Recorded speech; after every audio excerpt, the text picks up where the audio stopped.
বাইরে বৃষ্টি হচ্ছে দেখেও আমি রেডি হয়ে নিয়েছিলাম, শুধু একটা কথাই ভেবেছিলাম, যা হবে দেখা যাবে। বৃষ্টির কারণে আমি এই প্যান্টটা পরে নিয়েছিলাম। রেডি হতে গিয়ে দেখলাম অর্ধেক জিনিসপত্র তো আমি ব্যাগেই ভরে ফেলেছি, তাই আবার সবকিছু বের করে রেডি হতে শুরু করেছিলাম। এতক্ষণে নেমে গিয়েছিল আরো একবার বৃষ্টি। এত ভারী ব্যাগ নিয়ে বৃষ্টির মধ্যে আমার পক্ষে যাওয়া সম্ভব ছিল না, সেই কারণে ভাই আমাকে টোটো স্ট্যান্ড পর্যন্ত এগিয়ে দিয়েছিল। তারপর টোটো নিয়ে আমি চলে গিয়েছিলাম সুদীপার বাড়ির সামনে। এরপরে সুদীপা আর আমি উঠে পড়লাম বাসে। এরপর থেকেই শুরু হলো আমাদের আসল যাত্রাপথ। প্রথমত এই প্রথমবার আমি বান্ধবীদের সাথে কোথাও ঘুরতে যাচ্ছি, এই কারণে আমি ছিলাম প্রচন্ড এক্সাইটেড, কিন্তু আরেক দিক থেকে মনটাও খারাপ ছিল, কারণ যতবারই ওয়েদার রিপোর্ট চেক করছি ততবারই দেখাচ্ছে এখনো প্রায় এক সপ্তাহ এইভাবেই বৃষ্টি হবে। ডানকুনির কাছে আসতে না আসতে লেগে গিয়েছিল প্রচন্ড জ্যাম, তাই ভাবলাম এই জ্যামে বসে বসে হাতের নেল পলিশটা পরে নেওয়া যাক।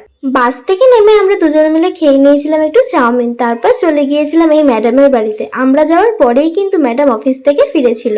কাকিমা অর্থাৎ শাইনির মা আজকে বাড়িতে বানিয়েছিল লাচ্চা, তাই আমরাও একটু লাচ্চাটা ট্রাই করে দেখলাম। তারপর ক্যাবে করে আমরা সবাই মিলে চলে গেলাম ধর্মতলার উদ্দেশ্যে।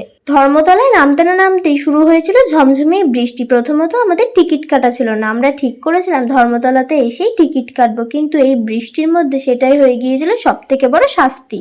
এই বৃষ্টির মধ্যেই অনেক বার্গেনিং করার পর আমরা পেয়ে গিয়েছিলাম মাত্র 250 টাকায় এসি বাসের টিকিট। এরপর আমরা কোথায় যাচ্ছি সেটা জানতে গেলে নেক্সট পার্টের জন্য ওয়েট করতে হবে। আজকের জন্য এইটুকু, বাই বাই।